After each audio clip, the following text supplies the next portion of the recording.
Hello बच्चों, मेरा नाम है दुर्गेश और मैं स्वागत करता हूं आपके और हमारे प्यारे channel study with talent academy में। ठीक है, आज हम लोग पढ़ने वाले हैं अपने क्लास 10th का बहुत ही इंपॉर्टेंट चैप्टर जिसका नाम है मैग्नेटिक इफेक्ट ऑफ करंट। अभी बात करते हैं मैग्नेटिक इफेक्ट ऑफ करंट होता क्या है। तो मेरे ख्याल से करंट सबको याद होगा। ये करंट क्या था कि अगर हमारे पास एक चार्ज है, ठीक है, जब ये चार्ज फ्लो करने लगता है तो rate of flow of charge is called current. मेरे ख्याल से याद होगा सबको। जब एक वायर में से क्या होता है कि जब चार्ज फ्लो होता है तो इसमें से करंट प्रोड्यूस होता है, तो करंट के प्रोड्यूस होने से इसके आसपास मैग्नेटिक फील्ड बनता है। क्लियर है? तो इसी के बारे में हमको पढ़ना है, मैग्नेटिक इफेक्ट ऑफ करंट वाले इस चैप्टर में। ठीक है, तो हम लोग अपना चैप्टर स्टार्ट करते हैं। और हाँ, ये चैप्टर इंपॉर्टेंट इसलिए भी है क्योंकि इससे थ्योरेटिकल क्वेश्चन आते हैं। कौन कौन से क्वेश्चन आएंगे? जैसे राइट हैंड थंब रूल आ सकता है, फ्लेमिंग्स लेफ्ट हैंड रूल आ सकता है, फ्लेमिंग राइट हैंड रूल आ सकता है। और पहले तो इसमें इलेक्ट्रोमैग्नेटिक इंडक्शन और डीसी मोटर एसी जनरेटर सब भी था, लेकिन अब उसको हटा दिया गया, तो ये चैप्टर हमारे लिए छोटा हो गया है। तो हम लोग स्टार्ट करते हैं चैप्टर को। ठीक है, मैग्नेटिक इफेक्ट ऑफ करंट। तो आगे बढ़ाने से पहले मैं क्लियर करता हूँ एक टॉप टर्म जिसे कहते हैं मैग्नेटिक फील्ड। मैग्नेटिक फील्ड, ये मैग्नेटिक फील्ड क्या होता है? इसको डिनोट किया जाता है कैपिटल बी से। याद कर लीजिए, कैपिटल बी और उसके ऊपर एरो का साइन होता है। एरो का साइन का मतलब ये एक वेक्टर क्वांटिटी है।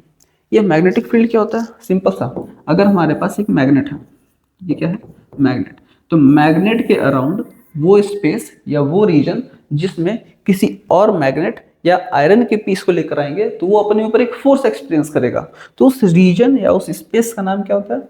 Magnetic field. क्लियर है सबको? तो magnetic field is the space around a magnet in which magnetic force can be detected. Clear सबको? मैग्नेट के अराउंड वो एरिया जिसमें मैग्नेटिक फोर्स का इंपैक्ट देखा जा सकता है। ठीक है, आगे बढ़ते हैं। ये जो मैग्नेटिक फील्ड होता है इसका ऐसा यूनिट, एक ये वेक्टर क्वांटिटी, तो इसका ऐसा यूनिट होगा, वो होता है टेस्ला। टेस्ला ये होता है निकोला टेस्ला एक साइंटिस्ट थे, उन्हीं के नाम पर पड़ा है टेस्ला। या इसी का एक और होता है यूनिट, उसको कहते हैं वेबर पर मीटर स्क्वायर, तो इसको भी याद कर लीजिएगा। मैग्नेटिक फील्ड का ऐसा यूनिट क्या होता है? टेस्ला या वेबर पर मीटर स्क्वायर। इसका और भी स्मॉलर यूनिट्स होते हैं, स्मॉलर यूनिट। एक इसका स्मॉलर यूनिट आप लोग को याद रखना है, गॉस। एक साइंटिस्ट का नाम पता, गॉस। और ये कैसी क्वांटिटी है? Vector quantity. Vector quantity, vector quantity. Clear? ये हो गया हमारे पास मैग्नेटिक फील्ड। अब बात करते हैं, मैग्नेटिक फील्ड तो है हम लोग के पास, ठीक है, लेकिन मैग्नेट के आसपास जो रीजन होता है, जैसे मान लेते हैं हम लोग के पास एक मैग्नेट है। मैग्नेट सबको पता होगा, ये ये हमारे पास मान लीजिए साउथ पोल है, ये नॉर्थ पोल है। तो अभी जस्ट हम लोगों ने क्या देखा कि मैग्नेट के अराउंड वो एरिया या वो स्पेस जिसमें किसी और मैग्नेट या आयरन के फीलिंग को लेकर आते हैं तो अपने ऊपर एक फोर्स एक्सपीरियंस करता है। ठीक है, तो उसी को डिनोट करने के लिए मैग्नेटिक फील्ड लाइंस का कॉन्सेप्ट आया। ध्यान सुनिएगा, magnetic field lines of force, ये होता क्या है? ये इमेजिनरी लाइंस होता है। क्या होता है? इमेजिनरी लाइंस होता है जो मैग्नेट के अराउंड पाया गया। कैसे? अगर मान लीजिए हमारे पास एक मैग्नेट है, ठीक है, और छोटे छोटे आयरन फिलिंग्स को अगर इसके ऊपर गिराएंगे तो एक पैटर्न दिखेगा हमको। क्या दिखेगा? पैटर्न। तो उसी पैटर्न के बेसिस पे ये बनाया गया है। तो देखते हैं मैग्नेटिक फील्ड लाइंस की कुछ इंपॉर्टेंट प्रॉपर्टी जो बोर्ड्स में फिक्स है कि आएंगी। ठीक है, तो हम यहाँ प्रॉपर्टी लिखते जाएंगे। पहला, magnetic field lines inside the magnet south से नॉर्थ ट्रेवल करता है या मूव करता है। पहला point, inside the magnet, inside the magnet they goes from south to north. Clear है मेरे ख्याल सबको? और outside the magnet magnetic field lines moves from south north to south. आपको ये याद रखना है, magnetic field lines outside the magnet north से साउथ जाता है। क्लियर सबको ये चीज? और हाँ, एग्जाम में जब भी डायग्राम बनाना है तो पेंसिल से डायग्राम बनाइएगा। ये सारा पेन का यूज नहीं कीजिएगा, ये तो मार्क्स कट जाता है। इस तरह से मैग्नेटिक फील्ड लाइंस यहाँ से बाहर निकलता है और यहाँ मैग्नेटिक फील्ड लाइंस एंटर करता है outside the magnetic field lines goes from north to south. ठीक है, ये हो गया पॉइंट नंबर 1। अब आते हैं पॉइंट नंबर 2 में। जो मैग्नेटिक फील्ड लाइंस होती हैं, ध्यान से देखिए, क्लोज कंटिन्यूअस कर्व बनेगा। साउथ से निकला है लाइंस और नॉर्थ में आने के बाद फिर नॉर्थ से निकल के वापस साउथ में चला गया, यहाँ भी देख सकते हैं। तो ये क्या होता है, क्लोज कंटिन्यूअस पाथ बनाता है। तो हम लोग कह सकते हैं दे फॉर्म क्लोज लूप। ठीक है, ये आपको पॉइंट याद रखना है, सारा पॉइंट एग्जाम में जरूर आता है। क्वेश्चन आएगा right 4 magnet properties of magnetic field lines of force. तो पहला आपको ये बोलना है, सेकंड बोलना है they form close loop, third क्या होता है, गौर से देखिए। ये हम लोगों के पास, एक सेकेंड, ये आपको दिख रहा होगा, ये स्पेस, ये पोल है। पोल के पास ध्यान से देखिए, मैग्नेटिक फील्ड लाइंस का डेंसिटी बहुत ज्यादा है। ठीक है, और जैसे हम पोल से दूर होते जा रहे हैं, जैसे यहाँ पर और फील्ड लाइंस होंगे, ये सब और क्या होते जा रहे हैं, बहुत दूर होते जा रहे हैं। तो पोल्स पर मैग्नेटिक फील्ड लाइंस का डेंसिटी ज्यादा है, जिसकी वजह से इसका स्ट्रेंथ पोल पर ज्यादा होता है। ठीक है, मतलब कि अगर हम आयरन फिलिंग या मेटल को लेकर आते हैं तो क्या होगा कि वो जल्दी अट्रैक्ट होगा टुवर्ड्स पोल। मतलब क्या हुआ कि पोल्स के पास क्या होता है, मैग्नेटिक फील्ड का डेंसिटी, मैग्नेटिक फील्ड लाइंस का जो डेंसिटी वो हाई है। वो क्या है, हाई। क्लियर सबको, जिसके वजह से पोल्स पर स्ट्रेंथ क्या होगा, मैग्नेटिक फील्ड का जो स्ट्रेंथ है, strength of magnetic field is high. Clear. तो क्वेश्चन आएगा कि पोल्स पर मैग्नेटिक फील्ड का स्ट्रेंथ ज्यादा क्यों होता है, तो क्या बोलेंगे कि वहां पर मैग्नेटिक फील्ड लाइंस का डेंसिटी ज्यादा होता है, जिस वजह से वहां पर स्ट्रेंथ ज्यादा होता है। नेक्स्ट पॉइंट हम लोगों के पास, पॉइंट नंबर 4, सबसे इंपॉर्टेंट, इसको वेरी वेरी इंपॉर्टेंट करिएगा। फोर्थ पॉइंट क्या होता है कि magnetic field lines never intersect each other. Magnetic field lines never intersect each other. याद कर लीजिए कि अगर एक मैग्नेटिक फील्ड लाइंस ऐसे जा रही है और दूसरा ऐसे है, तो ये कभी एक दूसरे को इंटरसेक्ट नहीं करते हैं। अब क्वेश्चन आता है क्यों नहीं करते हैं, उसका रीजन देखिए। अगर एक मैग्नेटिक फील्ड लाइंस इस तरह से जा रहा है, एक मैग्नेटिक फील्ड लाइंस इस तरह से जा रहा है, ठीक है, और अगर मान लीजिए इस पॉइंट P पर अगर ये इंटरसेक्ट करता है, तो इस पॉइंट P पर अगर कि इंटरसेक्शन पॉइंट पर हम यहाँ पर एक टेंजेंट ड्रॉ करें, तो इस देखिए, इसको मान लेते हैं A है और ये क्या है, B। तो A के अकॉर्डिंग ये मैग्नेटिक फील्ड लाइंस कहाँ जा रहे हैं, इस डायरेक्शन में। B के अकॉर्डिंग ये कहाँ जा रहे हैं, इस डायरेक्शन में। ठीक है, अब एक ही पॉइंट पर ये दो डायरेक्शन शो कर रहा है, जो कि पॉसिबल नहीं है। जैसे अगर एक मार्कर हम लोग के पास, हम बोलेंगे कि एक ही टाइम में ये एक्स एक्सिस में भी मूव करे, वाई में भी मूव करे, तो मूव हो सकता है क्या। तो वही सेम चीज़ है कि मैग्नेटिक फील्ड लाइंस एक दूसरे को कभी इंटरसेक्ट नहीं करती हैं। ठीक है, और अगर क्वेश्चन आएगा क्यों, तो बोलना है if they do so that means they are showing two direction at one point which is not possible या इम्पॉसिबल। तो याद कर लीजिएगा, magnetic field lines never intersect each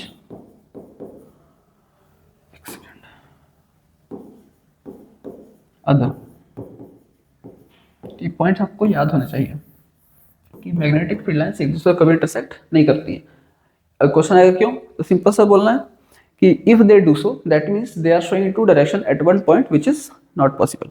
ठीक है, तो ये हो गया हमारे पास मैग्नेट के बारे में। अब बात करते हैं, ध्यान सुनिएगा, ये सारा कहानी था मैग्नेट के बारे में। अब साइंटिस्ट ने नोटिस किया, एक साइंटिस्ट, उनका नाम था ऑस्टेड। उन्होंने क्या देखा कि एक अगर करंट कैरिंग वायर है, अच्छा उससे पहले मैं एक चीज क्लियर करता हूँ, ये मैग्नेटिक फील्ड है ना, इस मैग्नेटिक फील्ड का मतलब है अगर हम एक कंपास लेकर आए, कंपास पता ना सबको, डायरेक्शन बताने वाला, या मैग्नेटिक नीडल बोलते इसको। तो मान लीजिए हम लोग के पास एक कंपास है, हम इस कंपास को जब इसके पास लेकर आते हैं इस मैग्नेटिक फील्ड में, मान लीजिए यहाँ लेकर आते हैं, तो ये कुछ अलग तरीके से डिफ्लेक्ट करता है, यहाँ कुछ अलग तरीके से डिफ्लेक्ट करता है, यहाँ देखते हैं तो कुछ अलग तरीके से डिफ्लेक्ट करता है। मतलब जो मैग्नेटिक नीडल है, ठीक है, या फिर इसको कह सकते हैं कंपास का जो नीडल है, ये क्या होता है कि मैग्नेटिक फील्ड के इन्फ्लुएंस में ये डिफ्लेक्ट होता है। यहाँ तो कोई दिक्कत नहीं, मैग्नेट है तो मैग्नेटिक फील्ड लाइंस के प्रेजेंस में क्या हो रहा है, डिफ्लेक्ट हो रहा है। अब बात करते हैं डिफ्लेक्ट तो हो रहा है। तो ऑस्टेड ने क्या देखा कि अगर मेरे पास एक करंट कैरिंग वायर है, मतलब एक ऐसा वायर जिसमें से करंट फ्लो हो रहा है, इसके आसपास अगर हम उस मैग्नेटिक नीडल को लाते हैं तो क्या देखते हैं, यहाँ भी वो डिफ्लेक्ट हो रहा है। ध्यान सुनिएगा, कभी इधर देखिए, अगर ये ऐसे है तो कभी लेफ्ट में डिफ्लेक्ट होता है, कभी राइट में डिफ्लेक्ट होता है। तो ये यहाँ डिफ्लेक्ट क्यों हो रहा होगा, खुद सोचिए। अगर एक वायर है जिसमें से करंट फ्लो हो रहा है और यहाँ पर मैग्नेटिक नीडल को ला रहे हैं तो डिफ्लेक्ट हो रहा है, मतलब जरूर इसके आसपास भी क्या होगा, मैग्नेटिक फील्ड। क्लियर है? तो यहां से कॉन्सेप्ट आया कि किसी भी करंट कैरिंग वायर के आसपास मैग्नेटिक फील्ड होता है। ठीक है, तो इसके लिए एक एक्सपेरिमेंट है, हम लोग देख लेते हैं। एनसीईआरटी बुक में आपको लोग को दिया हुआ है छोटा सा, ये देखिए आपके एनसीईआरटी बुक में ये डायग्राम बना हुआ होगा। यहाँ एक कार्डबोर्ड है हम लोग के पास और ये है एक मैग्नेटिक नीडल, ध्यान से देखिएगा, या एक कंपास, सॉरी, ये है हमारे पास एक कंपास। हम इसे अभी कहाँ रखे हैं, इस जगह पर रखे हैं, तो इसका मैग्नेटिक फील्ड इस तरह से डिफ्लेक्ट हो रहा है। यहाँ रखें तो हो सकता है अलग तरीके से डिफ्लेक्ट करे, यहाँ अलग तरीके से डिफ्लेक्ट करे, यहाँ अलग तरीके से डिफ्लेक्ट करे। तो इससे पता चलता है कि करंट कैरिंग वायर के आसपास मैग्नेटिक फील्ड जनरेट हो जाता है। ये बात तो क्लियर हो गया इस एक्सपेरिमेंट से। आप लोग इसको पढ़िएगा तो आपको क्लियर हो जाएगा कि किसी करंट कैरिंग वायर के पास अगर हम लोग मैग्नेटिक नीडल रखते हैं तो वो डिफ्लेक्ट होता है। इसका सिंपल सा मतलब है कि उसके आसपास मैग्नेटिक फील्ड बन रहा है। अब बात करते हैं मैग्नेटिक फील्ड बन तो रहा है, जैसे मान लीजिए एक करंट कैरिंग वायर है, इसके आसपास मैग्नेटिक फील्ड बना, तो ऐसा नहीं है कि मैं एक सर्किल बना दिया तो एक सर्किल, ऐसा एक कॉन्सेंट्रिक सर्किल्स होता है, बहुत सारे मैग्नेटिक फील्ड लाइन्स होते हैं इस तरह से। ठीक है, इस तरह से जैसे दूर होते जाते हैं तो उसका स्ट्रेंथ कम होता जाता है। ठीक है, अब बात करते हैं मैग्नेटिक फील्ड लाइन्स तो बन रहा है, तो ये मैग्नेटिक फील्ड लाइन से कुछ डायरेक्शन भी तो होगा। जैसे अगर मैं बनाता हूँ इस डायरेक्शन में, मतलब मैग्नेटिक फील्ड लाइन इस तरह से इस प्लेन में जा रही है, इधर से बाहर इस तरह से घूम रहा है। समझ आ रहा है कि मैग्नेटिक फील्ड लाइन्स यहाँ से प्लेन के अंदर जा रहा है, यहाँ से प्लेन से बाहर आ रहा है। या फिर ऐसा भी तो हो सकता है कि मैग्नेटिक फील्ड लाइन्स इधर से बाहर आ रहा हो, इधर अंदर जा रहा हो। तो ये पता कैसे करेंगे कि कौन सा सही, इसमें किस डायरेक्शन में वो मैग्नेटिक फील्ड लाइन्स मूव कर रहा है। तो इसी को पता करने के लिए हमारे पास एक रूल होता है, इसे कहते हैं right hand thumb rule. Maxwell नाम के एक साइंटिस्ट थे, उन्हीं के नाम पर पढ़ा है। तो आप लोग का टॉपिक होगा next, right hand thumb rule. ठीक है, तो पहला काम, ये रूल क्या है उसको बाद में बताता हूँ, पहले समझिए इसका काम क्या है। मैं राइट हैंड थंब रूल का काम क्या है कि ये बताता है डायरेक्शन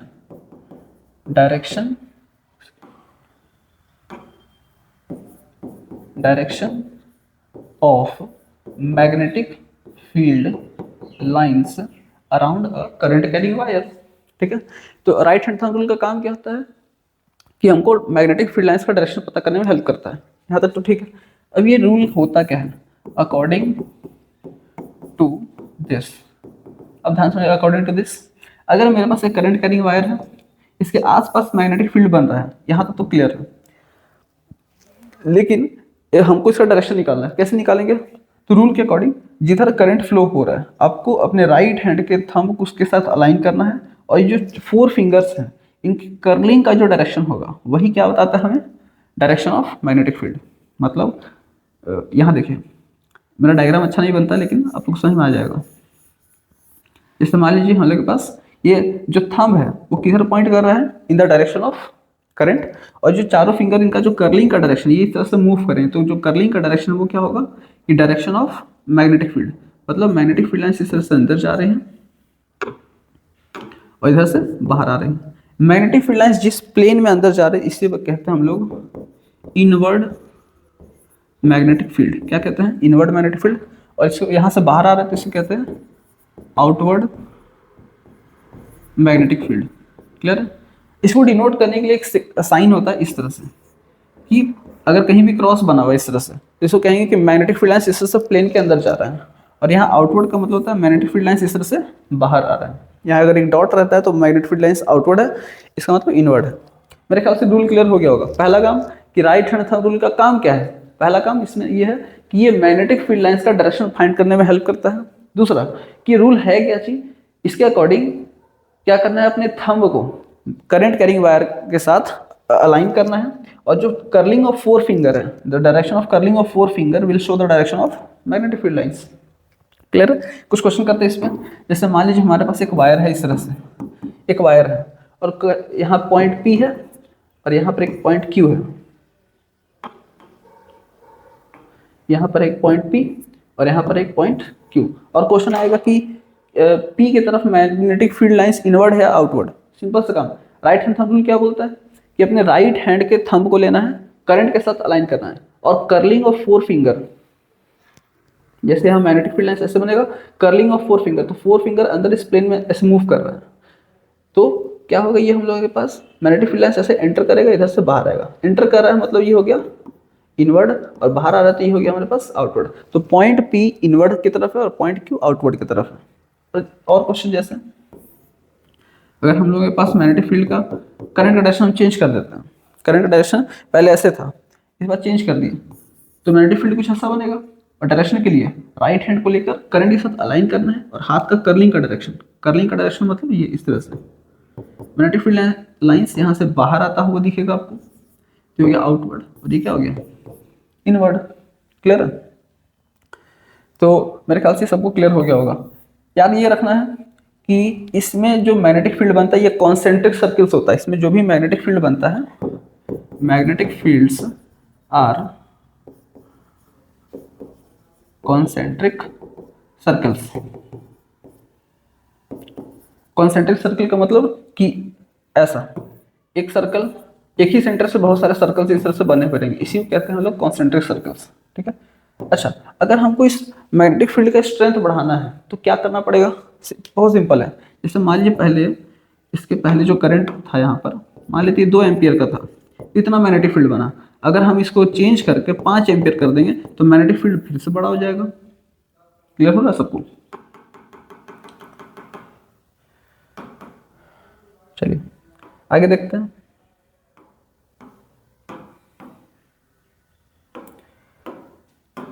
मतलब ये जो मैग्नेटिक फील्ड है डिपेंड्स ऑन करंट, मतलब करंट बढ़ाते जाएंगे तो मैग्नेटिक फील्ड का स्ट्रेंथ बढ़ता जाएगा। यहाँ तक मेरे ख्याल से क्लियर हो गया होगा। राइट हैंड थंब रूल, इसका काम क्या है, ये रूल क्या कहता है, और इस पर 2-3 क्वेश्चन हम लोग देख चुके हैं। ठीक है, आगे बढ़ते हैं।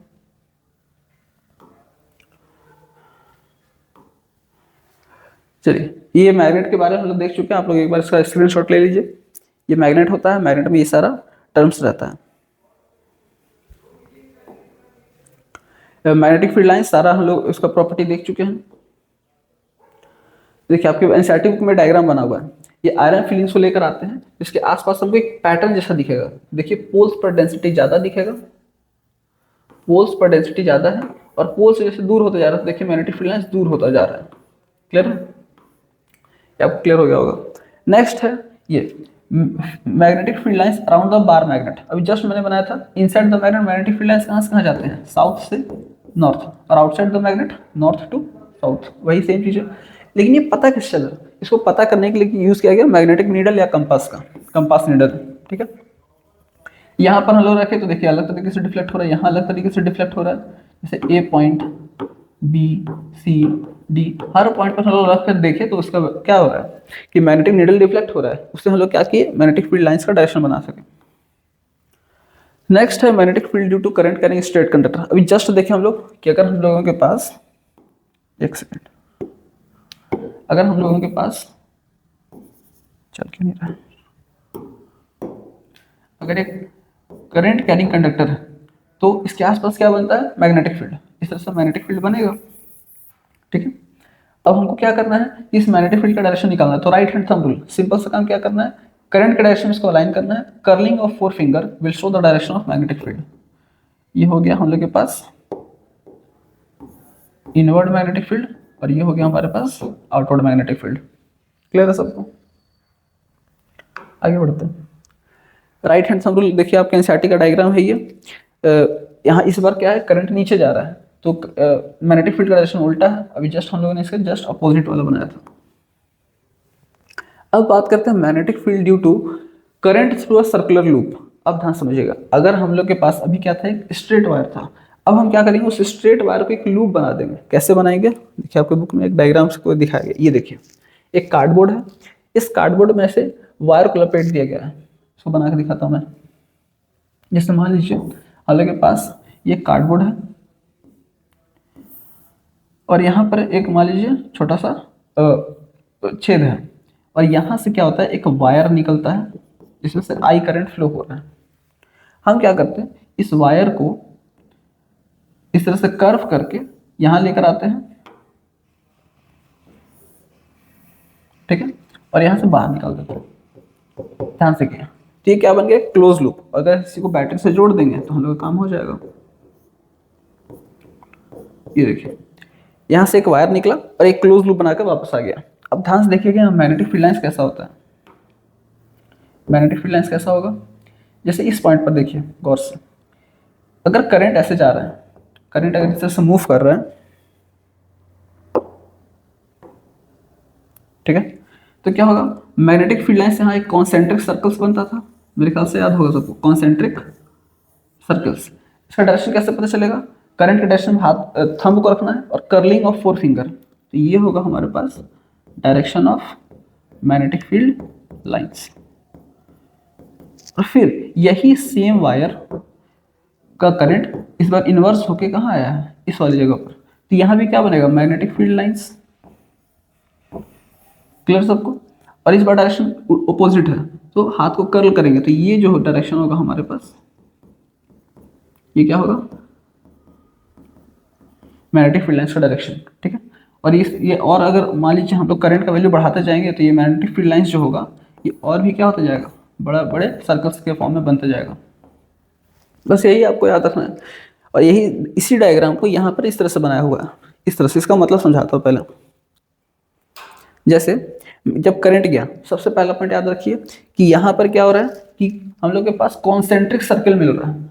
किस चीज़ का, मैग्नेटिक फील्ड लाइंस का कॉन्सेंट्रिक सर्कल्स मिल रहा है। अगर हम करंट का वैल्यू बढ़ाते हैं, मान लीजिए पहले 5 एम्पियर था, 5 एम्पियर को बढ़ा के अगर हम 10 एम्पियर का करंट कर देंगे तो मैग्नेटिक जो फील्ड लाइंस जो कॉन्सेंट्रिक सर्कल्स बन रही है और बड़े बड़े रेडियस का बड़ा बड़ा सर्कल्स बनेगा, पहला चीज।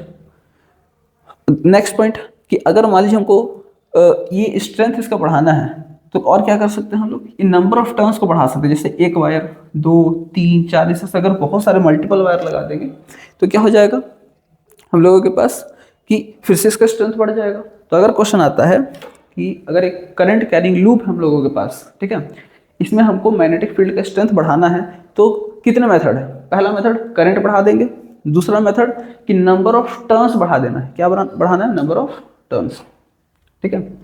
यही सेम डायग्राम यहाँ देखिए बुक में दिया हुआ है, आपकी बुक में आप लोग देख लीजिए तो क्लियर हो जाएगा। एक प्लेट है, यहाँ से 1, 2, 3, 4 करते करते बहुत सारे वायर्स को यहाँ लपेट दिया गया है, ठीक है।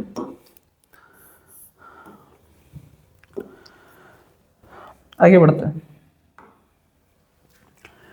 Magnetic field due to current in a solenoid. अब बात करते हैं सोलिनॉइड क्या होता है, बहुत इंपॉर्टेंट चीज़, ध्यान समझिए। अगर मान लीजिए मेरे पास एक कोई भी सब्सटेंस है, इसके ऊपर हम एक इंसुलेटेड कॉपर वायर को लेके लपेट देते हैं, ठीक है। लपेटने के बाद इसको बाहर निकाल देते हैं और जो हमारे पास सर्कुलर कॉइल मिलेगा उसी को कहते हैं सोलिनॉइड। सोलिनॉइड क्या होता है, इस तरह से हम लोगों के पास कॉइल्स होता है कॉपर के, इंसुलेटेड कॉपर वायर का। ये हमारे पास एक कॉइल, इसको कहते हैं लोग सोलिनॉइड, ठीक है। अब अगर मान लीजिए इसमें हम करंट फ्लो करवाते हैं, इसमें से क्या फ्लो करवाते हैं, अगर करंट फ्लो करवाते हैं, जैसे प्लस है माइनस, यहाँ से करंट निकलेगा और यहाँ जाएगा, तो जब भी इसमें से करंट फ्लो होता है तो क्या होता है, ये एक बार मैग्नेट जैसा वर्क करने लगता है। बार मैग्नेट याद है सबको, बार मैग्नेट क्या था, ये बार मैग्नेट था। एक साउथ पोल एक नॉर्थ पोल बन जाता है और मैग्नेटिक फील्ड लाइन साउथ से नॉर्थ आता है, आउटसाइड द मैग्नेट ऐसे जाता है। वही सेम चीज यहाँ पर होने वाला है। जैसे यहाँ देखिएगा, यहाँ पर मैग्नेटिक फील्ड लाइंस जब यहाँ से जब क्या होता है, ध्यान सुनिएगा, करंट जब फ्लो होता है तो इसके आसपास मैग्नेटिक फील्ड बनेगा। तो देखा गया ऐसा कि मैग्नेटिक फील्ड लाइंस इसके अंदर इस तरह से मूव कर रही है। थोड़ा सा ध्यान देखिए तो inside the solenoid magnetic field lines, मान लीजिए ये पॉइंट ए है और ये पॉइंट बी है, ए से बी की तरफ जा रहा है। सेम यही चीज बार मैग्नेट में साउथ से नॉर्थ के लिए हुआ था। मतलब ये हुआ कि जो पॉइंट ए है हमारे पास, ये बिहेव करेगा एज साउथ और ये किसी से बिहेव करेगा एज नॉर्थ। तो inside the magnet solenoid magnetic field lines goes from south to north and outside the magnet magnetic field lines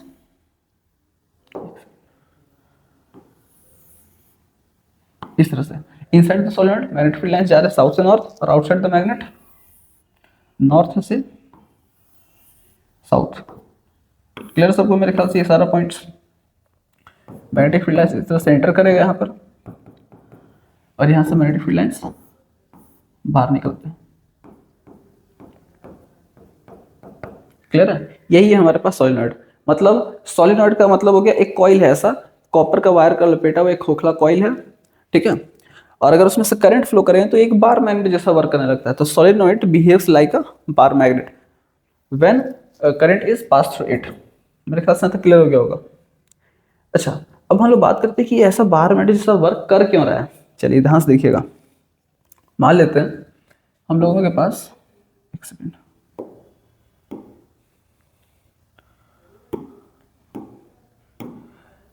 अगर हम लोग के पास एक सोलिनॉइड है,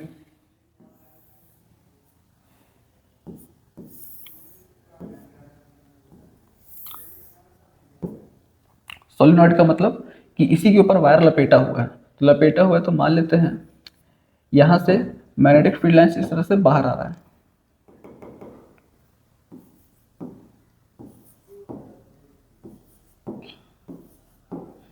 यहां से मैग्नेटिक फील्ड लाइंस इस तरह से बाहर आता है और यहां मैग्नेटिक फील्ड लाइंस एंटर करता है। मैग्नेटिक फील्ड लाइंस यहां एंटर कर रहा है। यहां तक क्लियर सब? अब ध्यान से देखिएगा, यहीं पर समझना है आप लोगों को। अगर यहां से मैग्नेटिक फील्ड लाइंस आता है, ये देखिए ये क्या है, आउटवर्ड मैग्नेटिक फील्ड लाइंस यहां से निकला और एंटर कर गया किसमें, इनवर्ड वाले में, इस तरह से, मतलब वायर यहां पर लपेटा हुआ है।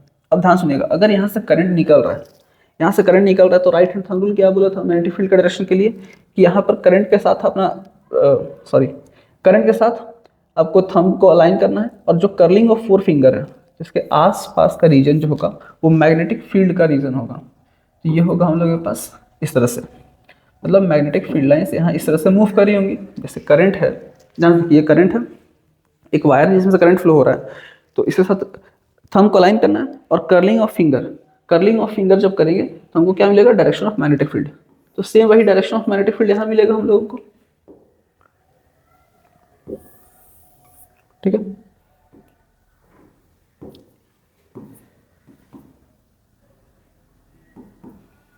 तो वही सेम चीज यहां भी होगा।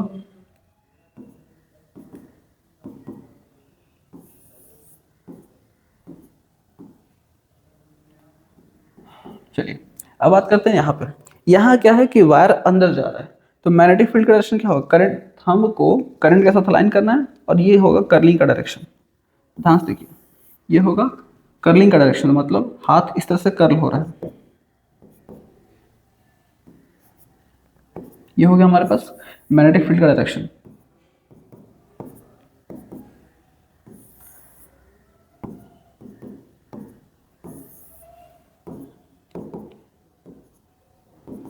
अब यहाँ जो बताने वाला उसको ध्यान से सुनिएगा, ठीक है।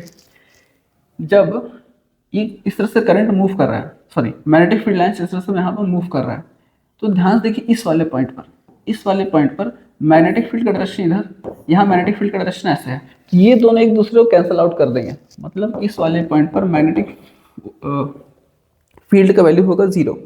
यहाँ पर भी देखेंगे तो इसका डायरेक्शन इधर है, इसका डायरेक्शन उल्टा है, तो यहाँ भी मैग्नेटिक फील्ड का वैल्यू क्या होगा, 0। सेम यहाँ भी होगा मैग्नेटिक फील्ड का वैल्यू 0। इस वाले पॉइंट को देखिए, यहाँ मैग्नेटिक फील्ड का डायरेक्शन ऐसे है, यहाँ जस्ट अपोजिट, तो ये हो जाएगा यहाँ पर मैग्नेटिक फील्ड का वैल्यू 0। सेम वही चीज़ यहाँ पर भी मैग्नेटिक फील्ड होगा 0 और यहाँ भी मैग्नेटिक फील्ड 0। अब 0 होने से क्या होता है, ये सभी मैग्नेटिक फील्ड लाइंस, ये वाली, ये सब मिलकर इस तरह से एक लूप बने, सॉरी एक लाइंस इस तरह से फॉर्म करेंगे। ये इस तरह से हमको एक लाइन दिखेगा और ये जो है यही क्या है, ये वाला जो अभी जस्ट हम लोग जस्ट थोड़ा पहले देखा कि magnetic field lines inside the solenoid कहाँ से कहाँ जाती थी, साउथ से नॉर्थ। तो यहाँ भी क्या हो जाएगा, ये बिहेव करेगा साउथ की जैसा और ये बिहेव करेगा नॉर्थ के जैसा। तो मैग्नेटिक फील्ड लाइंस यहाँ साउथ से आउटसाइड द मैग्नेट, ध्यान से नॉर्थ से साउथ मूव करता है और इनसाइड द सोलिनॉइड साउथ से नॉर्थ, इस तरह से ये मूव करता है। इतना डिटेल में शायद ना पूछे एग्जाम में, लेकिन आपके नॉलेज के लिए इंपॉर्टेंट है, आपको नॉलेज के लिए आपको याद रखना पड़ेगा।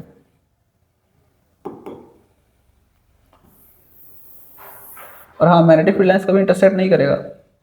इसका डायग्राम आप लोग अगर एग्जाम में बनाते हैं तो अच्छे से बनाइएगा पेंसिल से। और इस तरह से बहुत सारे मैग्नेटिक फील्ड लाइंस अंदर मूव कर रहे हैं और यहाँ से मैग्नेटिक फील्ड लाइंस इस तरह से बाहर निकल रहे हैं। ठीक है, एक और पॉइंट, मैग्नेटिक फील्ड लाइंस इस सोलेनॉइड के अंदर यूनिफॉर्म होता है। क्या होता है? यूनिफॉर्म। यूनिफॉर्म का मतलब क्या होता है? जैसे मान लेते हैं यहाँ एक पॉइंट ए है, यहाँ एक पॉइंट बी है, और कहीं मान लेते एक पॉइंट यहाँ सी है। ठीक है, तो यूनिफॉर्म का मतलब हो गया कि अगर ये मैग्नेटिक फील्ड लाइंस इस तरह से पैरेलल है और इक्वी डिस्टेंस है, मतलब कि सबके बीच ये गैप दिख रहा है आपको, ये अगर सेम हो और सबका वैल्यू इक्वल हो, मान लेते हैं सबका 2 टेस्ला दिया हुआ है वैल्यू और सबका वैल्यू सेम है, इसको बोलते हैं ये यूनिफॉर्म मैग्नेटिक फील्ड है। तो ऐसा देखा गया कि सोलिनॉइड के अंदर जैसे मान लीजिए 3 पॉइंट है, तो तीनों में किसी भी पॉइंट पर अगर हम मेजर करते हैं तो मैग्नेटिक फील्ड का वैल्यू सेम होता है। तो magnetic field at A equal to magnetic field at B equal to magnetic field at C. ठीक है, ये हो गया याद रखने वाला बात। चलिए आते हैं इस पे। अब बात करते हैं मैग्नेटिक फील्ड, सॉरी, एक सोलेनॉइड है जिसमें करंट फ्लो हो रहा है, तो ये एक बार मैग्नेट जैसा वर्क करता है। यहाँ तक ठीक है, बार मैग्नेट जैसा वर्क करता है। तो इसमें क्या होता है कि मैग्नेटिक फील्ड लाइंस होती हैं, यहाँ तक भी ठीक है। अगर हमको इसका स्ट्रेंथ बढ़ाना है तो क्या क्या मेथड हो सकते हैं? सबसे पहला मेथड वही काम, अगर करंट को बढ़ा दें हम लोग, अगर हम लोग करंट का वैल्यू बढ़ा दें, मान लीजिए पहले 5 एम्पियर था, बढ़ा के 10 एम्पियर कर देंगे, तो मैग्नेटिक फील्ड लाइंस का स्ट्रेंथ बढ़ जाएगा और बड़ा बड़ा फील्ड बनेगा हम लोगों के पास। और दूसरा मेथड क्या होता है, ये जो नंबर ऑफ टर्न्स है, मान लेते पहले 50 टर्न्स था, मान लेते पहले क्या था हमारे पास, एक सेकंड, मान लेते पहले 50 टर्न्स था। ठीक है, 50 टर्न्स मतलब पहले 50 टर्न था, अगर इसको बढ़ा के हम लोग 100 कर दें, 100 टर्न्स कर दें, तो फिर से मैग्नेटिक फील्ड का स्ट्रेंथ क्या हो जाएगा? बढ़ जाएगा। तो यही है हमारे पास, अगर सोलेनॉइड में मैग्नेटिक फील्ड का स्ट्रेंथ बढ़ाना हो तो क्या करना पड़ता है हम लोगों को? नंबर ऑफ टर्न्स बढ़ा सकते हैं और करंट इन द सोलेनॉइड बढ़ा सकते हैं। चलिए इसका स्क्रीनशॉट ले लीजिए आप लोग।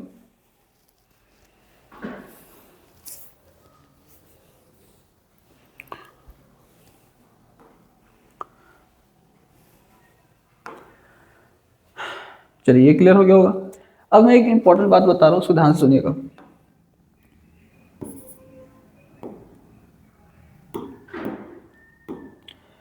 अगर ये हो गया हमारे पास सोलेनॉइड, अब एक टर्म होता है इलेक्ट्रोमैग्नेट या टेम्पररी मैग्नेट, वो समझिए क्या होता है। जैसे एक सोलेनॉइड है हमारे पास, इस तरह से खोखला सोलेनॉइड है,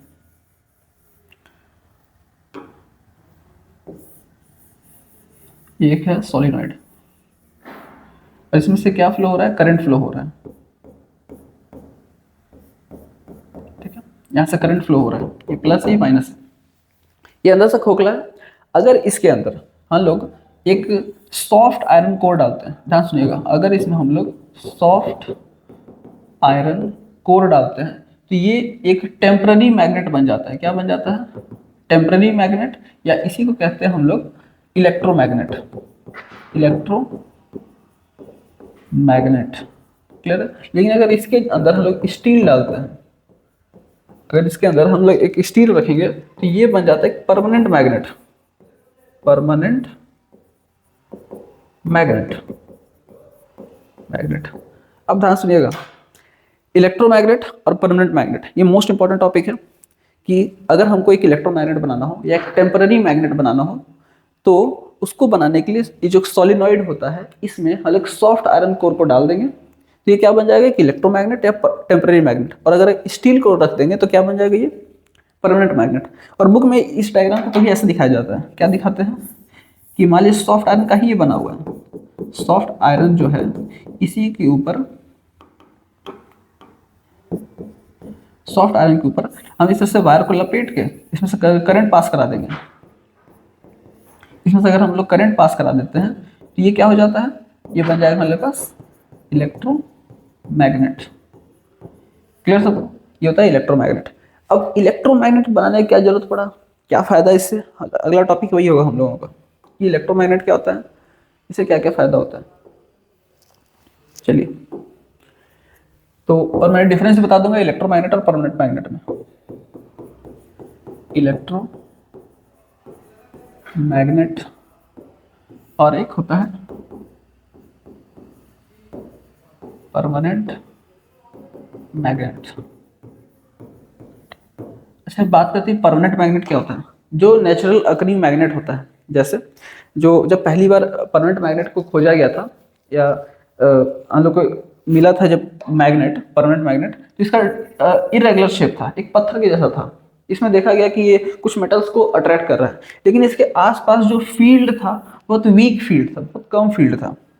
तो हमारे पास ये हो गया परमानेंट मैग्नेट। तो हम चाहते हैं कि अपने डिजायर शेप का एक परमानेंट मैग्नेट बनाना चाहते हैं, तो वही काम करना है। एक लेना आपको स्टील, स्टील का रॉड ले लीजिए या प्लेट ले लीजिए, उसके ऊपर इस तरह से वायर को लपेट दीजिए और इसमें से करंट पास करा दीजिए। ये क्या बन जाएगा हमारे पास, एक परमानेंट मैग्नेट बन जाएगा। और इलेक्ट्रोमैग्नेट के लिए हमारे पास क्या है, एक सॉफ्ट आयरन, इसके ऊपर क्या कर देना है, एक वायर को इस तरह से लपेट देना है। ये बन जाएगा हमारे पास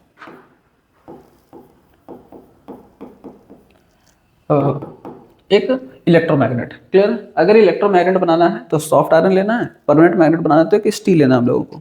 ठीक है, अब बात करते हैं कि यहाँ आयरन ही क्यों लिए, यहाँ स्टील ही क्यों लिए है। तो ध्यान समझिएगा, एक टर्म होता है परमिएबिलिटी। जो लोग सीबीएसई में, वो लोग 12th में पढ़ेंगे इस टॉपिक को फिर से। परमिएबिलिटी ये क्या होता है, ध्यान सुनिएगा।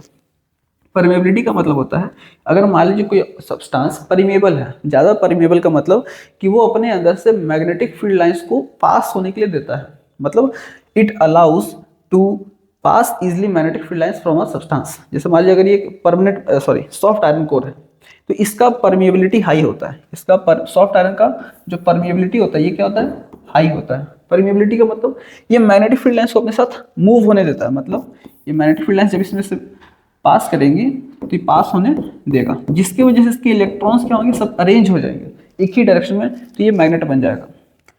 और यहाँ स्टील में भी परमेबिलिटी हाई होता है, लेकिन यहाँ क्या होता है, देखिए सॉफ्ट, हम लिख देते हैं इसको याद ही कर लीजिए कि सॉफ्ट आयरन ही क्यों लिए, यहाँ पर स्टील ही क्यों लिए। ठीक है, जो सॉफ्ट आयरन होता है, सॉफ्ट आयरन, इसका परमिएबिलिटी हाई होता है और लो रिटेंटिविटी होता है। लो रिटेंटिविटी का मतलब हो गया कि अगर मान लीजिए करंट दे रहे हैं तब तक इसमें मैग्नेटिक प्रॉपर्टी है, करंट ऑफ किए मैग्नेटिक प्रॉपर्टी खत्म हो गया। इतना लो है, मतलब रिटेन करके नहीं रख सकता ये उस प्रॉपर्टी को, मैग्नेटिक प्रॉपर्टी को रिटेन करके नहीं रख सकता, मतलब लो रिटेंटिविटी है। लेकिन यहाँ स्टील के केस में ऐसा नहीं है। स्टील में क्या होता है, हाई रिटेंटिविटी।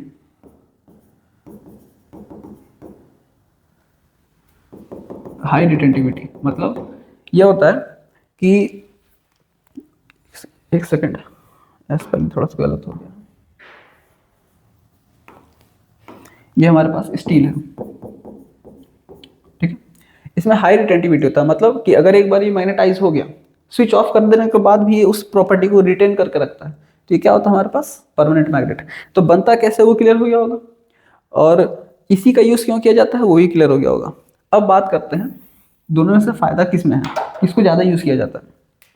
परमानेंट मैग्नेट जो है, इसका जो फील्ड स्ट्रेंथ होगा, मान लीजिए अभी जो फील्ड बताए थे, फील्ड स्ट्रेंथ इसका फिक्स होगा, ठीक है, कांस्टेंट होगा, किससे ज्यादा ना बढ़ सकता है ना घट सकता है। और यहाँ पर हम लोग क्या देखे थे, साउथ पोल था, यहाँ नॉर्थ पोल था, ये भी फिक्स है, नॉर्थ साउथ इसका फिक्स रहेगा। लेकिन इसमें क्या फायदा है, दाते के कि अगर मान लीजिए हम करंट का वैल्यू बढ़ा देते हैं, 10 एम्पियर की जगह 15 एम्पियर भेज देते तो इसका स्ट्रेंथ बढ़ जाएगा। दूसरा बात, अगर इलेक्ट्रोमैग्नेट हमारे पास और इसका हम चाहते हैं कि जो नॉर्थ और साउथ है हम उसको चेंज करना चाहते हैं, तो पोलैरिटी, जैसे हम लोग के पास ये क्या है, मान लीजिए प्लस है, ये माइनस है, हम इस पोलैरिटी को चेंज कर दें, यहाँ माइनस कर दें और यहाँ क्या करते हैं, प्लस कर दें तो ये क्या हो जाएगा हमारे पास, इसका पोल्स भी बदल जाएगा, नॉर्थ साउथ बदल सकता है। मतलब ये हुआ कि परमानेंट मैग्नेट में हम लोग का जो फील्ड का स्ट्रेंथ है वो फिक्स रहता है, इसमें हम लोग इसको अपने हिसाब से बढ़ा घटा सकते हैं। इसमें क्या होता है परमानेंट मैग्नेट में कि जो पोल्स है, एक बार पोल्स बन गया तो बन गया, फिक्स हो गया कि नॉर्थ नॉर्थ है, साउथ साउथ है, बट इसमें ये चेंज हो सकता है। क्लियर सबको मेरे ख्याल से, यही सबको याद रखना है। अब इलेक्ट्रोमैग्नेट का काम कहाँ होता है, जैसे आप लोग देखे होंगे इलेक्ट्रोमैग्नेट का काम, जो फर्नेस होता है, फर्नेस, आप लोगों को फर्नेस पता होगा। तो मान लीजिए हमारे पास मेटल का बहुत सारा कुछ गार्बेज है और इसे बहुत भारी है, इसको उठाकर एक जगह से मान लीजिए हमको दूसरी जगह ले जाना है या फर्नेस में ले जाना है यहाँ पर इसको मेल्ट करने के लिए, तो उठा के लेके जाना क्या होता है, रिस्की होता है, ये भारी होगा। तो क्या करते हैं, मान लीजिए हमारे पास एक गाड़ी है, ठीक है, ध्यान समझिएगा, और हम क्या किए, इसमें से एक रॉड लगा हुआ रहता है इस तरह से, और एक वायर रहता है, और वायर से ये एक इलेक्ट्रोमैग्नेट चिपका हुआ रहता है। अभी क्या है इलेक्ट्रोमैग्नेट का फायदा, अभी स्विच ऑफ है तो इसके अंदर कोई मैग्नेटिक फील्ड नहीं है। हम क्या किए, स्विच ऑन किए, यहाँ से स्विच जैसे ऑन करेंगे तो क्या होगा कि इसके आसपास हाई मैग्नेटिक फील्ड बन जाएगा, और ये इन सभी मेटल आर्टिकल को अपने अंदर क्या कर लेगा, अट्रैक्ट कर लेगा। अट्रैक्ट करने के बाद हम चाहते हैं कि इसको यहाँ लेकर जाए, तो हम इसको लेकर आएंगे यहाँ पे और लाकर यहाँ पे डंप कर देंगे। यहाँ जब लेकर आएंगे और स्विच ऑफ कर देंगे तो वापस ये सारा मेटल आर्टिकल क्या हो जाएगा, इसमें गिर जाएगा। क्लियर है, तो ये काम को आसान कर देता है कि जब चाहे इसमें मैग्नेटिक फील्ड ला सकते हैं, जब चाहे बंद इसको ऑफ कर सकते हैं या बढ़ा या घटा सकते हैं, लेकिन परमानेंट मैग्नेट पॉसिबल नहीं है। आगे बढ़ते हैं हम लोग, force on a current carrying conductor, ये मोस्ट इंपॉर्टेंट टॉपिक है, इसको मोस्ट इंपॉर्टेंट कीजिएगा आप लोग।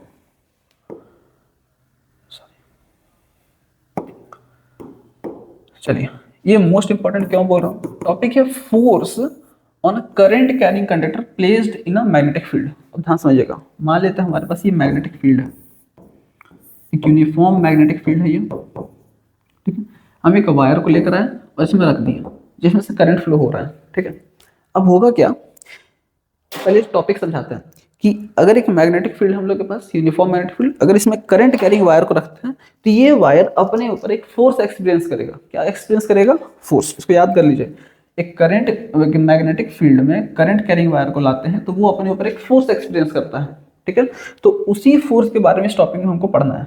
याद ये रखना है कि ये इसके साथ परपेंडिकुलर होना चाहिए या किसी एंगल पर हो, लेकिन पैरेलल नहीं होना चाहिए। मतलब अगर हम लोग के पास करंट इस तरह से मूव कर रहा है या इस तरह से मूव कर रहा है, जिधर मैग्नेटिक फील्ड है उसी से पैरेलल या एंटी पैरेलल डायरेक्शन में करंट मूव कर रहा है, तो इसमें कोई फोर्स नहीं लगने वाला है। 90 डिग्री या किसी भी एंगल पर फोर्स लगता है, क्यों लगता है, आगे लॉरेंज फोर्स का कॉन्सेप्ट है, लेकिन अभी हम लोग को नहीं पढ़ना है वो सब, ठीक है। अभी बस इतना याद रखिए कि अगर एक करंट कैरिंग वायर है जिसमें से जिसको एक मैग्नेटिक फील्ड में रख दे, इसके ऊपर एक फोर्स लगता है। क्लियर सबको, अब इसी फोर्स के बारे में पढ़ना है कि फोर्स किधर लग रहा है, उसका डायरेक्शन। और ये अगर क्लियर हो जाएगा तो जितने भी दुनिया में मोटर है, सारे मोटर या डायरेक्ट डीसी मोटर जो होते हैं वो इसी प्रिंसिपल पे वर्क करते हैं, ठीक है। तो शुरू करते हैं।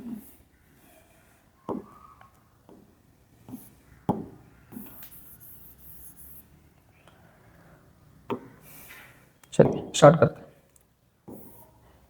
हमारे पास एक होता है rule, Fleming's left hand rule. आगे स्लाइड में अच्छे से दिया हुआ है, मैं बस समझाने के लिए यहाँ बना रहा हूँ।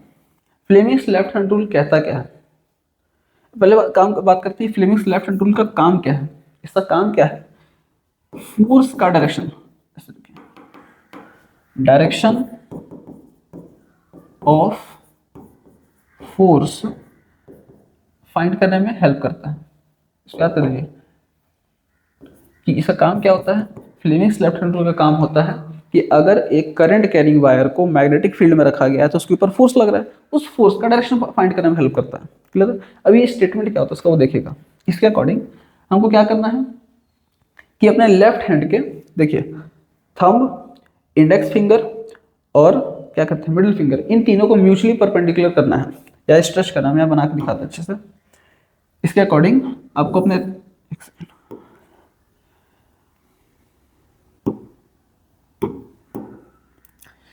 जैसे आपका ये थंब है, thumb, index finger, middle finger, इन तीनों को म्यूचुअली परपेंडिकुलर करना, मतलब क्या है कि ये प्लेन के साथ इस तरह से पैरेलल है, ठीक है। मैं डायग्राम में देखिएगा, बस समझने की कोशिश कीजिएगा। ये थंब है, ये क्या है, थंब। ये हमारे पास इंडेक्स फिंगर या बुक में लिखा रहता है 4 फिंगर, और ये है मिडिल फिंगर या सेंट्रल फिंगर भी बोला जाता है इसको, सेंट्रल फिंगर। तो ध्यान समझिएगा, अगर इसके according, if according two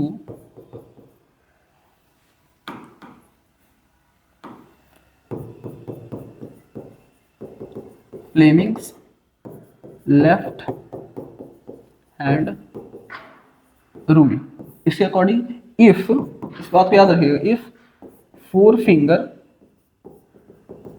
points,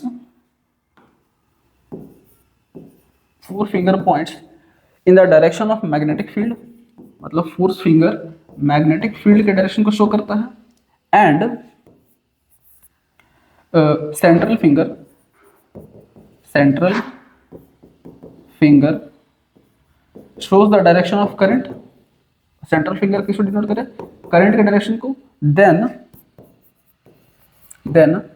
thumb will represent the direction of force. याद कर लीजिए, जो थंब है किसको डिनोट करेगा, डायरेक्शन ऑफ फोर्स। पहले ये रूल को याद कीजिए, जिसको ये डायग्राम नहीं बनता है वो इस तरह से डायग्राम बना सकता है, एग्जाम में कोई गलती नहीं होगा। और याद से पेंसिल से बनाना है। यहाँ पर ये जो इंडेक्स फिंगर है, ये हमारे पास इंडेक्स फिंगर या 4 फिंगर है, ये डिनोट करता है मैग्नेटिक फील्ड। ये हम लोगों के पास मिडिल फिंगर है या सेंट्रल फिंगर, ये डिनोट करता है करंट। और ये हमारे पास थंब डिनोट करता है डायरेक्शन ऑफ फोर्स। तो इतना ही याद रखना है कि, और हाँ, इस ऑर्डर को चेंज नहीं करना है, पहले यही बोलना है कि अगर हमारा जो थंब है, 4 फिंगर जो है, ये मैग्नेटिक फील्ड को डिनोट करे, ये करंट को डिनोट करे, तभी ये फोर्स को डिनोट करेगा। ये नहीं कि पहले फोर्स फिर ये, इस ऑर्डर को चेंज नहीं करना, इसी ऑर्डर में एग्जाम में लिखना है, नहीं तो मार्क्स कटेगा और ये गलत हो जाएगा नहीं तो फिर। ठीक है, ये आपको याद रखना है। ये हो गया फ्लेमिंग्स लेफ्ट हैंड रूल।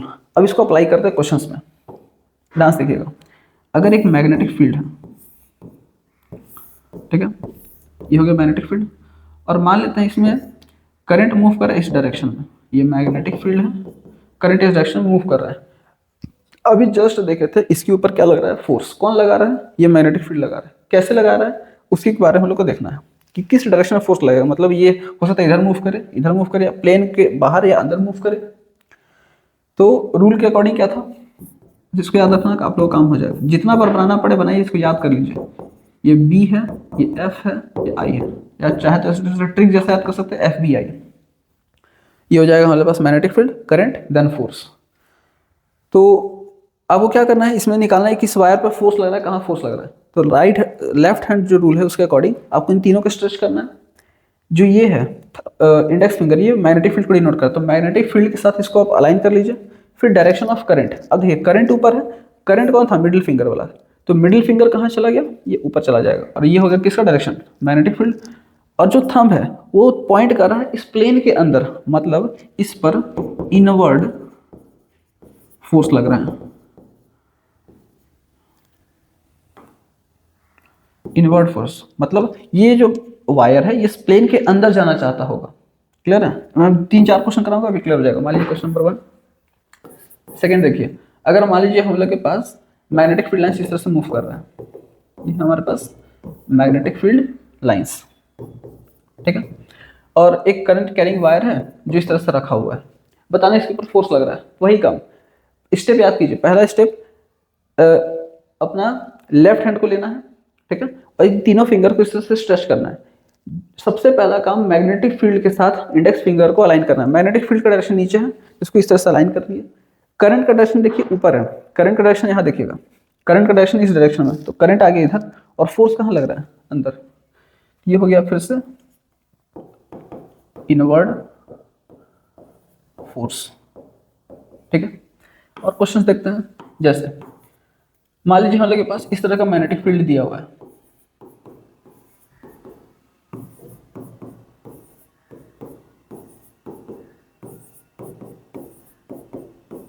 चलिए ये मैग्नेटिक फील्ड है, मतलब मैग्नेटिक फील्ड इस प्लेन के अंदर जा रहा है और यहाँ एक वायर है जिसमें से करंट इधर से मूव कर रहा है। आपको बताना है इस वायर पर कहाँ फोर्स लग रहा है, किस डायरेक्शन में।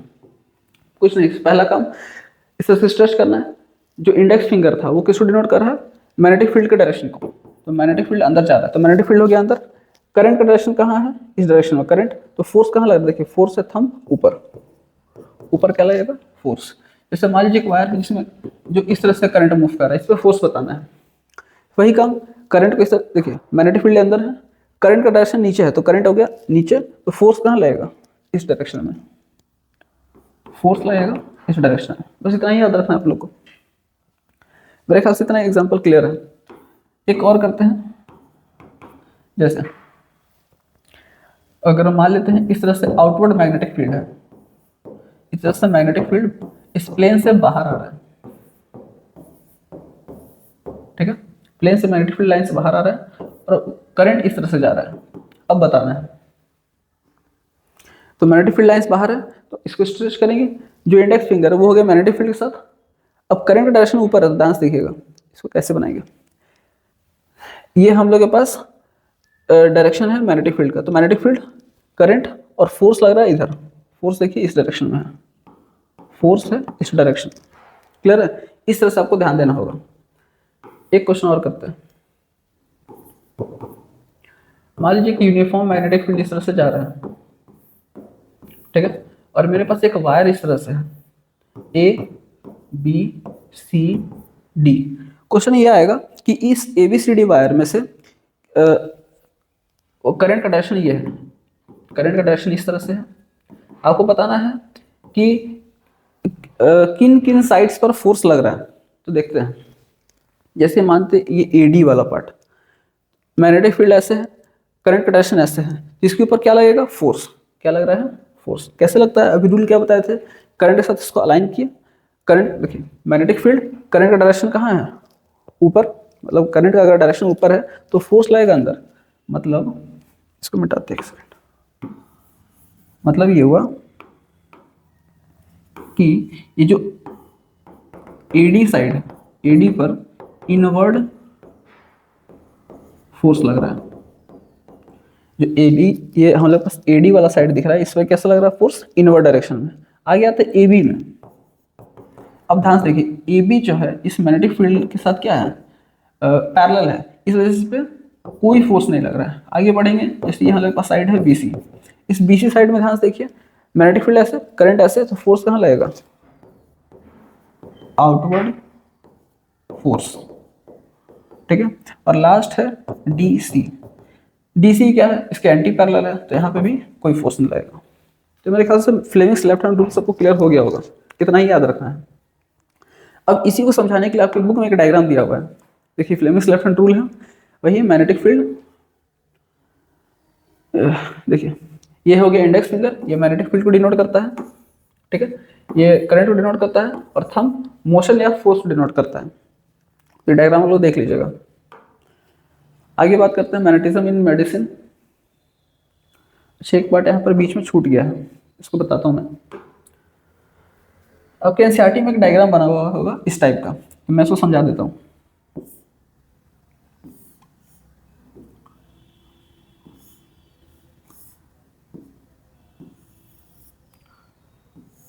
मान लीजिए हमारे पास ये एक मैग्नेट है, ये साउथ पोल है और ये नॉर्थ पोल है। बुक में डायग्राम दिया हुआ है, आप लोग देखिएगा तो आपको मिल जाएगा। यहाँ पर एक मेटल का रॉड रखा हुआ है और ये एक वायर से इस तरह से कनेक्टेड है।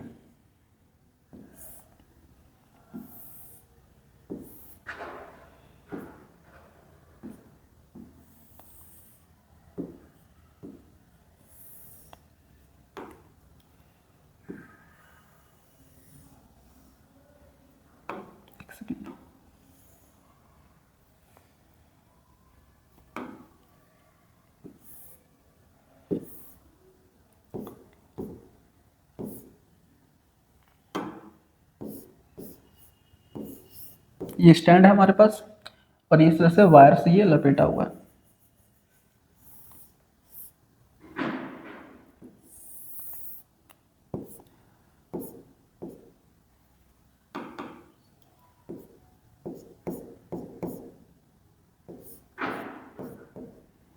ये डायग्राम आपके बुक में दिया हुआ है, ठीक है। अगर क्वेश्चन आता है कि जो डायग्राम है इसे ये क्या डिनोट करना चाहता है, ठीक है, इससे क्या पता चलता है, तो ध्यान से देखिए कि हमारे पास ये प्लस है, ये माइनस है, मतलब यहाँ से करंट निकल के जाएगा इस तरह से, इस वायर में करंट निकल के जाएगा और यहाँ से इसमें आएगा, और ये एक मेटल है इसमें भी करंट का डायरेक्शन ऐसा होगा, और यहाँ से करंट इस तरह से ऊपर आएगा, ये करंट है। मेरे ख्याल से सबको क्लियर हो गया होगा। अब ध्यान सुनिएगा, ये मैग्नेट के नॉर्थ साउथ पोल है, यहाँ पर साउथ पोल है और यहाँ पर हमारे पास नॉर्थ पोल है। तो outside the magnet magnetic field lines कहाँ से कहाँ जाते हैं, north to south, magnetic field lines इस तरह से मूव कर रहे हैं, ठीक है। अब ध्यान से करंट इस डायरेक्शन में है, मतलब करंट का डायरेक्शन ऐसा दिया हुआ है, करंट इस डायरेक्शन में है। अब आपको बताना है कि एक करंट कैरिंग वायर या मेटल है, ये मैग्नेटिक फील्ड में रखा हुआ है, तो इसके ऊपर क्या लगेगा, इसके ऊपर क्या लग रहा है, फोर्स। उस फोर्स का डायरेक्शन पता करना है। पहले सबसे इजी काम, left hand thumb rule, magnetic field का डायरेक्शन साथ इसको अलाइन किए, करंट का डायरेक्शन कहाँ है, देखिए करंट का डायरेक्शन कहाँ है, इस डायरेक्शन में, तो फोर्स कहाँ लगेगा, इनवर्ड, मतलब इसके ऊपर इनवर्ड फोर्स ऑन वायर, मतलब इस वायर के ऊपर, ये वायर जो इस प्लेन के अंदर जाना चाहेगा। अच्छा, अगर हम इस पोलैरिटी को चेंज कर दें, अगर यहाँ हम लोग प्लस कर दें, यहाँ माइनस कर दें, तो क्या हो जाएगा, इसका पोलैरिटी चेंज हो जाएगा, तब क्या लगेगा, इनवर्ड फोर्स, आउटवर्ड फोर्स लगेगा। बस ये डायग्राम हम लोग एक बार देख लीजिएगा, एनसीईआरटी बुक में दिया हुआ है। आगे बढ़ते हैं। मैग्नेटिज्म इन मेडिसिन, मतलब मेडिसिन में भी यूज होता है। आपको एक टर्म पता होगा, सुने होंगे आप लोग, एमआरआई मशीन। एमआरआई मशीन पता है सबको, मैं ऐसे ही समझाता हूँ। हम लोग के बॉडी में क्या है, बहुत सारा ब्लड है, ब्लड में क्या होता है, पीएच सबको पता होगा, ब्लड का पीएच जनरली क्या होता है, 7 से प्लस होता है, मतलब बेसिक नेचर का होता है। आयंस हो गए, ब्लड में क्या होता है, आयंस। तो आयंस जो है, आयंस जब मूव करते हैं, आयंस का मतलब क्या होता है, चार्ज। चार्ज के मूव करने से क्या बनेगा, करंट बनेगा। तो हमारे बॉडी में जब ब्लड फ्लो हो रहा होता है तो बहुत कम अमाउंट में करंट जनरेट होता है, बहुत कम अमाउंट में। अब करंट जनरेट होता है तो इसमें भी क्या बनेगा, मैग्नेटिक फील्ड बनेगा हमारे बॉडी में। तो वही सेम चीज लिखा हुआ है। देखिए, बॉडी जो नर्व सेल्स होता है in our body produces magnetic field और even weak ions current that travel along the nerve cell. मतलब जैसे हम कुछ सोचते हैं तो नर्व सेल, ब्रेन में क्या होता है, नर्व सेल्स होता है, तो वहाँ क्या होता है, इलेक्ट्रिकल सिग्नल्स पास होता है, जिसकी वजह से क्या बनेगा, मैग्नेटिक फील्ड। तो ये मैग्नेटिक फील्ड को रीड किया करता है एक मशीन जिसको बोलते हैं MRI machine, magnetic resonance machine. वो उसको रीड करता है और उसके अकॉर्डिंग एक डायग्राम बनाता है, ठीक है। और वही आप लोगों को दिखाया जाता है कि आपका एमआरआई ऐसा हो रहा है। तो इस वो उसमें भी क्या जरूरत पड़ता है, इसी मैग्नेटिक इफेक्ट का जरूरत पड़ेगा, ठीक है। आपको ये बस ये बेसिक सा कॉन्सेप्ट है कि एमआरआई मशीन का फुल फॉर्म याद कर लीजिए। काम क्या होता है कि बॉडी में जो क्या कहते हैं वीक मैग्नेटिक फील्ड्स बन रहे हैं उनको रीड करके एक डायग्राम बनाता है और हम लोग को देता है और बताता है कि बॉडी में कहाँ क्या प्रॉब्लम है, उसको अच्छे से फिर डायग्नोज किया जाता है। आप उसको देख लीजिएगा। नेक्स्ट है डोमेस्टिक सर्किट। अब ध्यान समझिएगा, डोमेस्टिक सर्किट। इससे पहले मैं एक चीज और क्लियर करूँ। अब डोमेस्टिक सर्किट पढ़ने से पहले हम समझते हैं कि हम लोग का जो इलेक्ट्रिसिटी होता है वो बनता कहाँ पर है। बहुत क्या कहते हैं, खाली वाले एरिया में या गांव वाले एरिया में होता है पावर स्टेशन या ऐसे बोलते हैं जनरेटर, जहाँ बिजली बनता है। तो वहाँ होता है हमारे पास, इसको जनरेट किया जाता है 11 किलो वोल्ट में। कितने में किया जाता है, 11 किलो वोल्ट। फिर इसके बाद आता है ग्रिड सब स्टेशन में, जब इसका पोटेंशियल बढ़ाकर कर देते हैं 132 किलो वोल्ट। इसको बस याद कर लीजिए, इतना इंपॉर्टेंट नहीं, इंपॉर्टेंट यहाँ से है। 11 किलो वोल्ट से बढ़ाकर कितना हो जाता है 132 किलो वोल्ट। यहाँ लगाया जाता है ट्रांसफार्मर। पहले समझिए ट्रांसफार्मर। ट्रांसफार्मर मेरे ख्याल सबको पता होगा। ट्रांसफार्मर का मेन काम होता है वोल्टेज को बढ़ाना या घटाना। तो दो टाइप का होता है, एक होता है स्टेप अप ट्रांसफार्मर, एक होता है स्टेप डाउन ट्रांसफार्मर, ठीक है। तो जहाँ बिजली जनरेट होता है, जहाँ करंट जनरेट होता है, वहाँ से सब स्टेशन में एक स्टेप अप ट्रांसफार्मर लगाया जाता है जिससे कि वोल्टेज को बढ़ाया जाता है 132 किलो वोल्ट तक। फिर आता है मेन सब स्टेशन, वहाँ से स्टेप डाउन से घटाकर 33 किलो वोल्ट कर देते हैं। और उसके बाद इंटरमीडिएट सब स्टेशन में उसको घटाकर 11 किलो वोल्ट कर देते हैं। 11,000 वोल्ट आप लोगों ने सुना होगा, वही है। उसके बाद जब वो सिटी में आता है तो हो जाता है 220, और वही 220 हमारे घर में आता है, ठीक है। अब जब हमारे घर में जब आता है तो हमारे पास 3 वायर हैं, ध्यान सुनिएगा, हमारे पास कितने वायर हैं? 3 वायर हैं। एक होता है अर्थ वायर, एक होता है लाइव वायर, एक होता है न्यूट्रल वायर। लाइव वायर मतलब जिसमें करंट जा रहा होता है, और न्यूट्रल से करंट वापस आता है, और लाइव होता है ये सेफ्टी के लिए होता है। जैसे हम लोग के घर में इलेक्ट्रिसिटी फ्यूज या बोर्ड होता है, तो लाइव वायर आया और यहीं पर एक फ्यूज लगा रहता है, यहाँ बाहर भी हो सकता है या फिर अंदर रहता है, फ्यूज रहता है बोर्ड में, यहाँ से लाइव और न्यूट्रल वायर दोनों एंटर करता है। सो इलेक्ट्रिसिटी मीटर में ये जाता है। यहाँ के बाद हम लोग के घर के जो डिस्ट्रीब्यूशन बॉक्स है, या इसी को डी बॉक्स भी बोलते हैं, डिस्ट्रीब्यूशन बॉक्स में जाता है, फिर यहाँ से अलग अलग रूम वगैरह में ये जाके वो क्या होता है कि डिस्ट्रीब्यूट हो जाता है। और सबके साथ लगा रहता है अर्थ वायर। क्या लगा रहता है? Earth wire. ये क्या करता है कि अगर कभी एक्स्ट्रा जो अगर बिजली चला जाएगा तो क्या करेगा, उसको क्या कर सकता है, वापस लेके अर्थ में डाल देगा। ठीक है, तो आपको बस इतना याद रखना है, डायग्राम देख लीजिए। बस याद रखने वाली बात यहाँ पर ये है कि कलर कोडिंग ऑफ वायर्स। तो यहाँ वायर लिखा हुआ है, यहाँ ओल्ड और यहाँ न्यू कन्वेंशन। तो लाइव वायर जो पहले रेड होता था उसको क्या कर दिया गया, ब्राउन। न्यूट्रल वायर पहले ब्लैक था, सो अब लाइट ब्लू हो गया है। अर्थ वायर पहले ग्रीन था, अभी क्या हो गया, येलो। अब उस तरह याद रखना है। और डोमेस्टिक सर्किट से क्वेश्चन जनरली कम आती है, वायर वाला क्वेश्चन आता है। और हम लोग के लिए इंपॉर्टेंट है वो वाला पार्ट कि कभी ओवरलोड होगा तो क्या होगा, शॉर्ट सर्किट क्या होता है, इसको आप लोग पढ़िएगा तो आपको क्लियर हो जाएगा। देख लीजिए, इसका स्क्रीनशॉट ले लीजिएगा। एक बार जल्दी से रिवीजन करते हैं लोगों ने क्या क्या पढ़ा। चलिए, मैग्नेटिक फील्ड हम लोग देख चुके हैं क्या होता है। फिर हम लोग देखा मैग्नेट के बारे में, प्रॉपर्टीज, ऑस्टेड एक्सपेरिमेंट, फिर राइट हैंड थंब रूल। ये मैग्नेट के बारे में हो गया हमारा। ये मैग्नेटिक फील्ड लाइंस हो गया है। ये आपके एनसीईआरटी में डायग्राम दिया हुआ है। स्ट्रेट वायर, फिर राइट हैंड थंब रूल। ये हो गया सर्कुलर कॉइल। ये डायग्राम मैंने समझा दिया पहले ही, ये देख लीजिए आप लोग। इलेक्ट्रोमैग्नेट, परमानेंट मैग्नेट कैसे बनाया जाता है, फ्लेमिंग्स लेफ्ट हैंड रूल, इस वाले पार्ट को मैंने यहाँ समझाया है। ये हो गया आगे। चलिए, अब हम लोग का ये चैप्टर कंप्लीट होता है। ये इंपॉर्टेंट पार्ट्स था, आप लोगों को इतना याद रखना है। ठीक है,